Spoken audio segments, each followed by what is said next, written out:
and a very warm welcome to Breakfast News on Rajya Sabha TV. I'm Tina Jha. So two big stories we are following today. First, the assembly elections. The first phase of voting is underway in Assam and West Bengal. And of course, the government formation in Jammu and Kashmir, which is set to get its first woman chief minister. We'll get you details in this bulletin, but first, the headlines.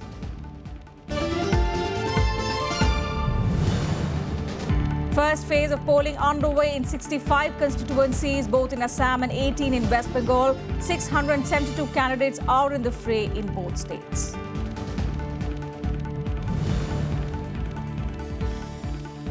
India and Saudi Arabia signed 5 MOUs, including that of exchange of intelligence. Prime Minister Narendra Modi conferred with the highest civilian honor by Saudi king.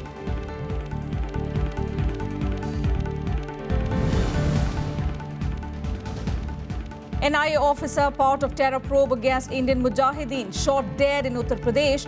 Probe agency calls it a planned attack. Joint investigation on.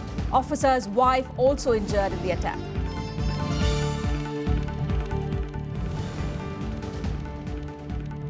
Jammu and Kashmir to get its first woman chief minister today. Mehbooba Mufti to be sworn in.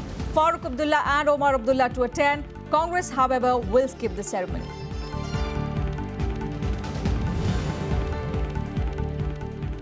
And twin celebrations for the West Indies as their men's and women's teams lift the World T20 trophy.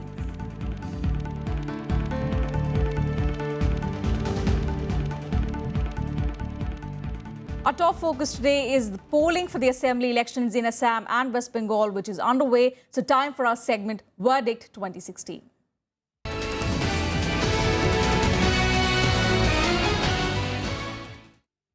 Well, so the first phase of polling is being held in 65 constituencies in Assam today. A total of 539 candidates are in the fray in constituencies spread across eastern, northern and southern parts of the state. Over 95 lakh voters are expected to cast their votes to decide the fate of these candidates that also include 43 female candidates.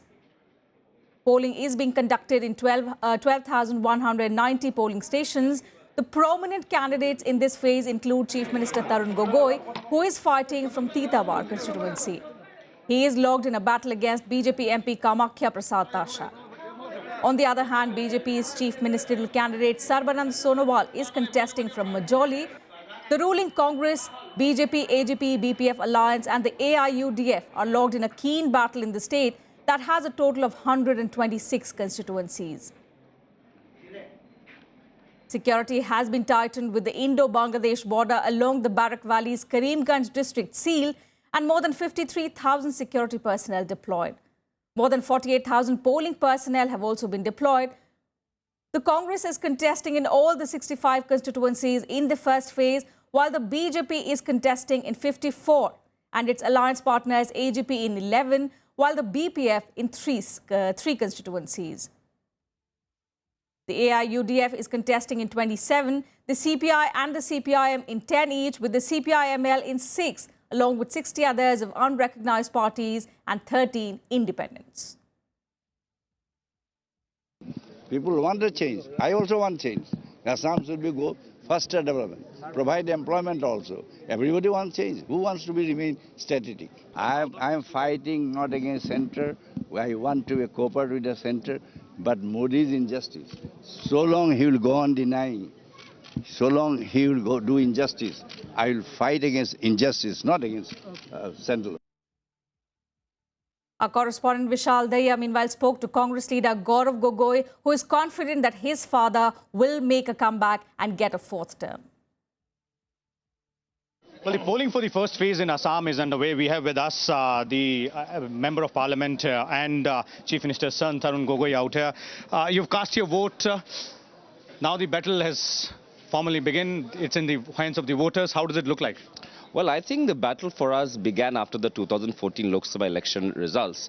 From the very next day, we, started working hard and preparing ourselves for this day. It's not yet over. We still have the second phase on 11th. So we still continue. We've got our heads down and we'll continue to campaign hard. One more thing is that there are 65 constituencies which are going to pose this time around, 61 in the second phase. 15 years Congress has ruled out here. Anti-incumbency seems to be a strong factor. You guys have, listed out the achievements and all that. But don't you think this is going to play a major role in these elections that you've ruled for 15 years? People are looking for change? I think change has two faces. One change is which brought peace and prosperity to an insurgency-prone area. Another face of change is one which makes the ordinary lives of the poor much more difficult. I think especially on today, the people will vote for what kind of change they want. I'm confident that they would vote in a manner that would take Assam forward. In fact, let's go across straight to Vishal, who's joining us from Jorhat. Vishal, good morning. You spoke to Gaurav Gogoi, of course. He is very confident that his father will make a comeback and get a fourth term. But opinion polls show a neck-and-neck contest where the BJP is also being seen to get an advantage. You've been traveling across the state. What is the mood that you have sensed in the state? Well, yes, indeed, it is, really difficult, getting difficult for the Congress to, hold the fort for the fourth consecutive term. And that's, if you look at the political scenario, then it's not that, different as well, because the Congress has been in power for 3 consecutive terms, led by the same chief minister. And this time around, also one important factor is the fact that in 2011, the areas wherein, the election for the first phase is happening in these 65 seats in Brahmaputra and Barak Valley in Upper Assam.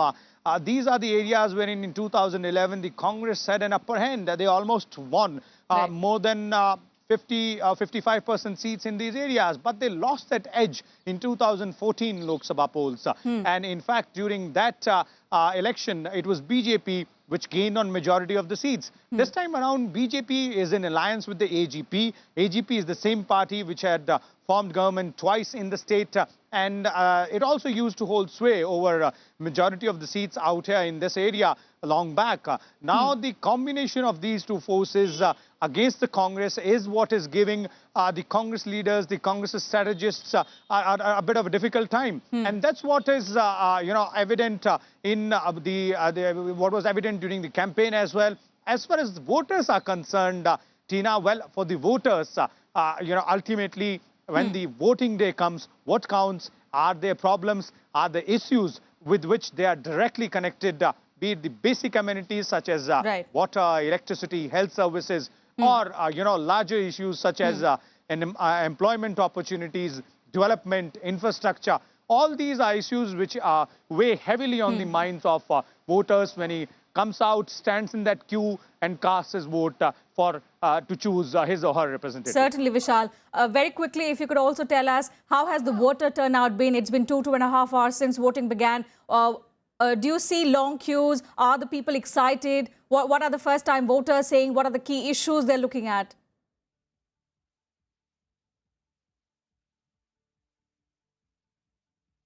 All right, we seem to have lost connection with Vishal Daya. We'll move on to West Bengal, where voting is also underway for the first phase of the elections. This is the first of the 6 phases of elections in the state. 18 seats in the most affected areas are going to polls today. 133 candidates are trying their luck in constituencies falling under the districts of West Midnapur, Purulia and Bankura. Out of these, 13 have been roughly classified as left-wing extremism-affected areas by the Election Commission, where voting will end early by 4 p.m. due to security reasons. In the remaining 5 constituencies, voting will also go on for 2 hours extra till 6 p.m. Now, the Election Commission has multiple layers of security in place to avoid any untoward incident during polling in these Maoist-affected tribal areas, the Jungle Mahal area as it's called, with a tight aerial surveillance by choppers and deployment of several companies of Central Armed Police Forces.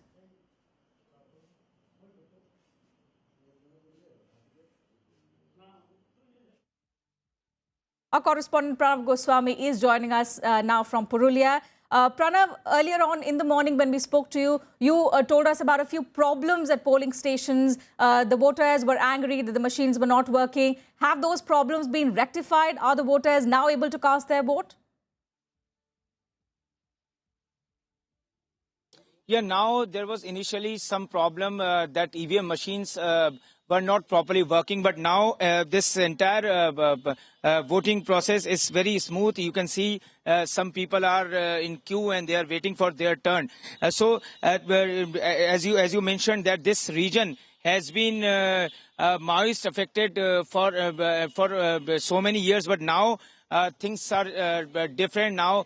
In this region, peace. This region is very peaceful, but then also there are small Maoist groups which are active, and they can disturb this entire election process. That is the reason that the security arrangements are very tight in these 18 constituencies which are going for poll in a first phase of West Bengal election. Right. As far as the issues are concerned, corruption is the major issue in this election, because we've been seeing that TMC government is under huge pressure, because the opposition parties are alleging that this government is involved in serious sort of corruption, like Sharda Chit Fund scam and Narda sting. And when we saw that Vivekananda bridge collapsed, so but TMC is claiming that this government has done tremendous development work, and which never took place during left regime. So Mamata Banerjee is very confident that she will be able to repeat the performance. And we know that in 2014 Lok Sabha election, TMC won 34 Lok Sabha seats in this state. So she is very optimistic that this time also Trinamool Congress will repeat its performance. But as far as opposition parties are concerned, they are saying that people are deprived with even basic facilities in this region, and most of the villages are underdeveloped, and even infrastructure work has not taken place in West Bengal. So these are the issues. As far as BJP is concerned, BJP did extremely well in terms of vote share in 2014 Lok Sabha election, when they got more than 17% votes in this state. Right. But after one year in civic poll, BJP could not do well. Okay. But BJP is also trying very hard just to get some support from West Bengal. But this is going to be a direct fight between TMC and CPM Congress alliance. All right, Pranav, many thanks for giving us those details. We'll keep coming back to you in the course of the day. So as our correspondent pointed out, multiple issues being played out in West Bengal, corruption this time being one of them. So what are the issues, other issues that the voters are going to take on, and what are the results going to be? We'll wait and watch.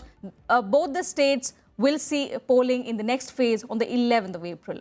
With that, we'll slip into a very short break. More news and updates on the other side.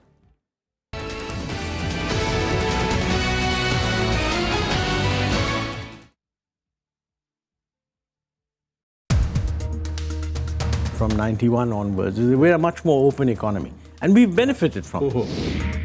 We made a mistake because we should have first had a GST in place. I mean, an effort was made to put GST in place 5 years ago. What is the lesson? The lesson is, let's get it done now. The entrepreneurs very often come to the bank in a Fiat in order to get a loan. Yeah. And then when they need it to be restructured, they come in a Mercedes. Watch Montek Ahluwalia articulate his views on state of the economy, only on Rajya Sabha television.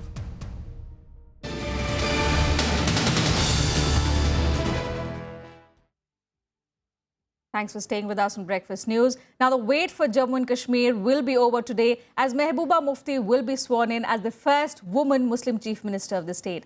Her party, the PDP, is unlikely to make changes in its earlier team, but its alliance partner BJP may drop one of its independent members from the Council of Ministers that will take oath along with her. Governor N.N. Vohra will administer the oath of office and secrecy to 56-year-old Mehbooba, who will be the 13th Chief Minister of the state, along with 16 cabinet ministers and 8 ministers of states. 2 of them will be from the BJP and will be given independent charge. Mehbooba will become the country's second woman Muslim chief minister after Saida Anwara Taimur, who became Assam's chief minister on the 6th of December 1980 and continued in office till 30th of June 1981.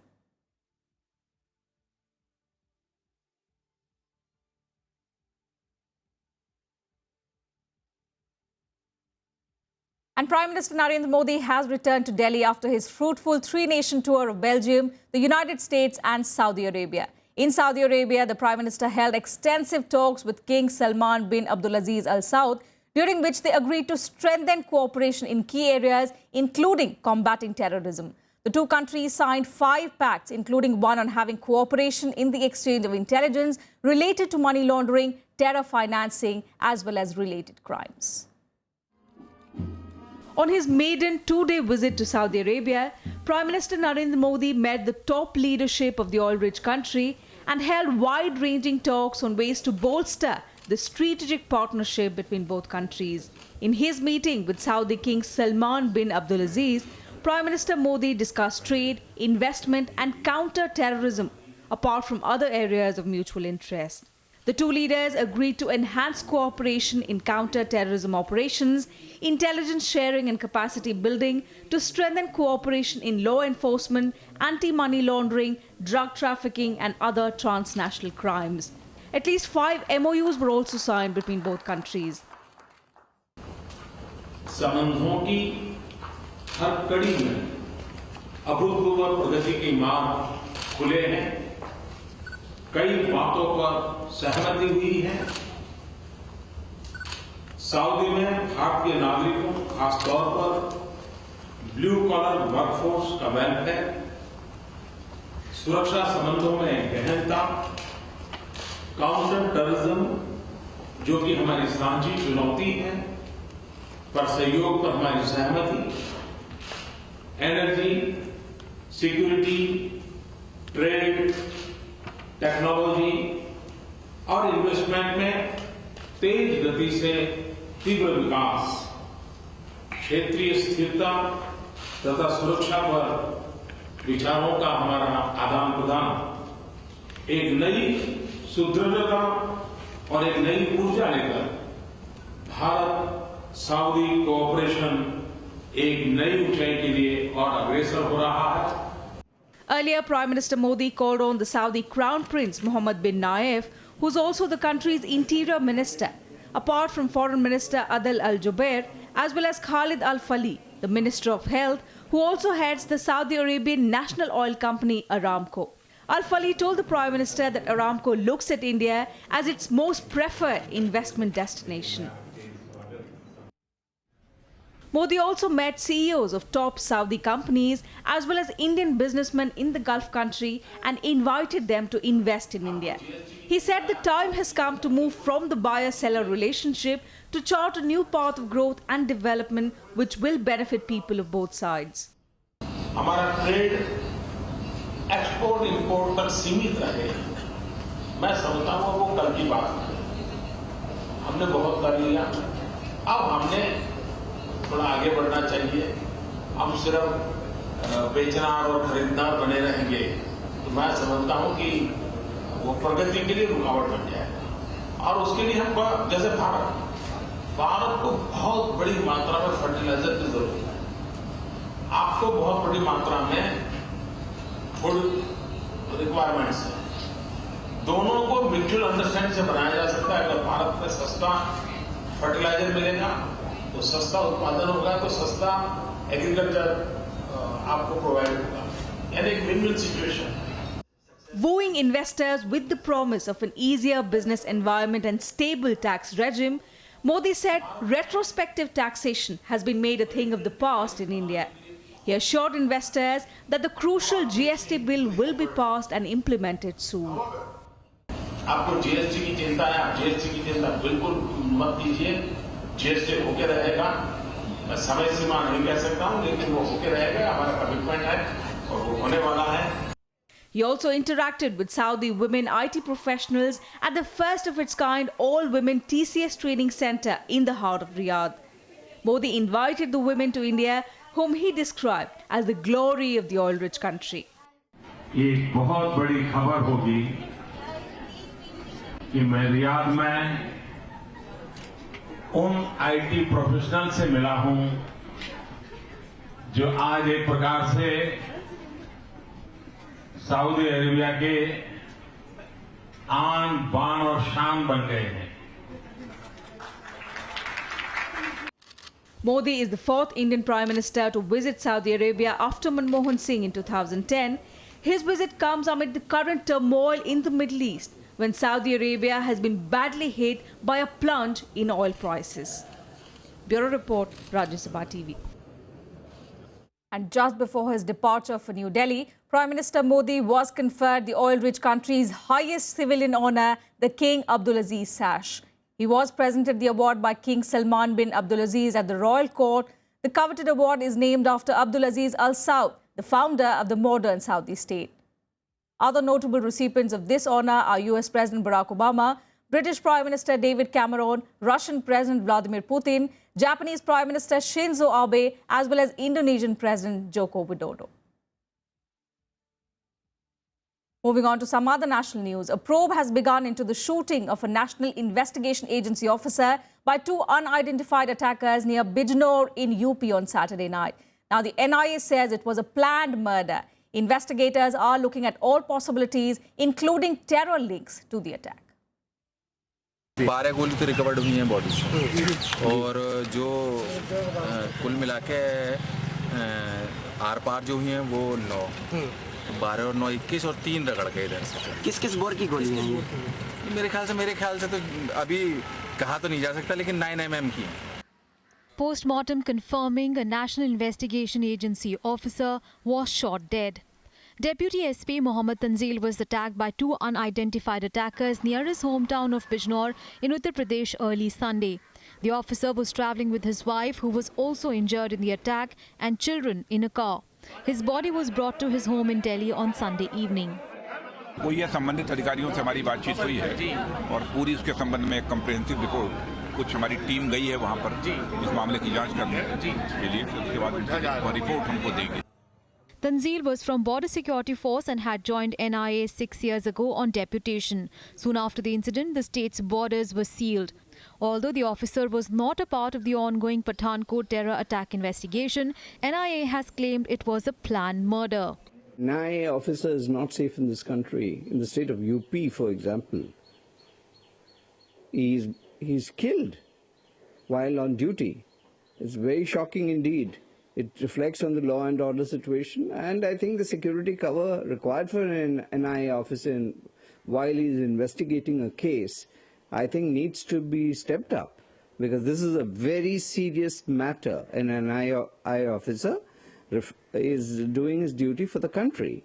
He is investigating a matter, and if his protection is not taken care of, these are serious matters that the central government and the UP government must answer. जो NIA के जो officer तंजीम साहब की हत्या हुई है बहुत दुखद है. उसकी पूरी जांच होगी और जो लोग शामिल हैं उनके खिलाफ सख्त कार्रवाई होनी चाहिए.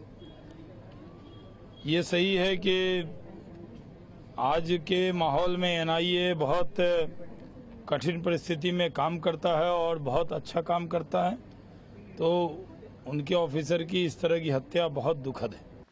The NIA officer's killing has put Uttar Pradesh's law and order situation under a cloud. Security agencies are now probing all possibilities, including terror links to the attack. Bureau Report, Rajya Sabha TV. And on to the big sports news. West Indies are the new cricket champions, at least in the T20 format. Carlos Brathwaite hit 4 consecutive sixes in the last over as West Indies stunned England to lift the World T20 title in Kolkata yesterday. Marlon Samuels anchored the West Indies run chase of 156 with an unbeaten 85. Now, with the title, West Indies have become the first side to win the World T20 title twice. With this final over, Brathwaite is very strong. With 19 needed off the last over, the World T20 final between West Indies and England was down to the wire. West Indian batsman Carlos Brathwaite was up against English death over specialist Ben Stokes, and this is what happened.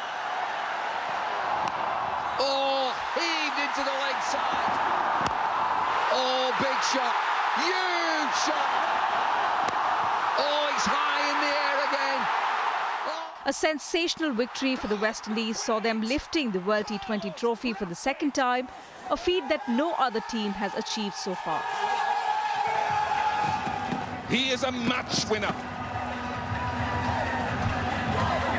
there'll be a presentation. Chasing a target of 156, West Indies had a disastrous start. They were reduced to 11 for the loss of 3 wickets, with openers Chris Gayle, Johnson Charles, as well as player of the match in semi-finals Lennon Simmons, all back in the pavilion. But Marlon Samuels kept them in contention with 2 50-run partnerships, first with Dwayne Bravo and then with Carlos Brathwaite.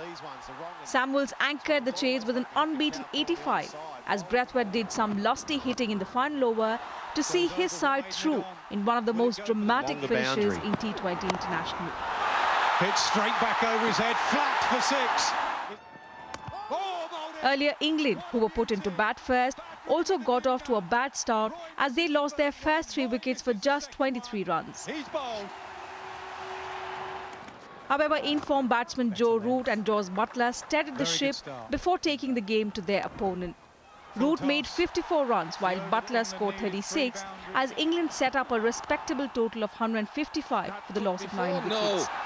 We had 15 match winners, nobody gave us a chance, and every game somebody stepped up, took responsibility, and to see Carlos play like that, in his debut World Cup, it's just tremendous, and it shows the depth we have in the Caribbean about in T20 cricket, and hopefully with the right structural development, our cricket could continue to improve in one-day and Test cricket. I'm so proud of absolutely everybody in the squad. We've shown an immense amount of character throughout the tournament. We haven't done enough to win it, but certainly we've put ourselves in a good position. Despite losing in the semi-final, there was some consolation for India too, as India's premier batsman Virat Kohli was awarded the man of the tournament for his brilliant performance. Kohli scored 273 runs with a staggering average of 136.5 in the tournament. Bureau Report, Rajya Sabha TV. And it was a double jubilation for the West Indies as their women's team also lifted the World T20 trophy earlier in the day. Chasing a victory target of 149 set by Australia, the West Indies women's team won the final by 8 wickets. Powerful half-centuries from Hayley Matthews and skipper Stephanie Taylor fired the West Indies to their maiden Women's World T20 crown in a thrilling last-over win against Australia. Chasing a competitive 149 against the 3-time champions, West Indies had a dream start with a 120-run opening stand. While celebrations erupted from the Caribbean dugo as Brittany Cooper hit the winning runs to script a new chapter in the Windies women's cricket. Earlier, after electing to bat, Australia posted 148 for 5 against a sloppy West Indies fielding display. The Aussies lost opener Aliza Healy early, but a 77-run second-wicket partnership between skipper Meg Lanning and Elise Villani set the tone for a formidable score. When you wake up in the morning, you're going to be like, no cricket to go and play. And when you look at I know when I look at my trophy, I'm going to be like, it's really, is this real? When you touch down in the Caribbean, I think that's when it's going to, really hit you. With both Caribbean men and women's side lifting the trophy, West Indies completed a rare hat-trick as the Under-19 boys too lifted the Youth World Cup in February. And that's it from us in this bulletin. Thanks for your time.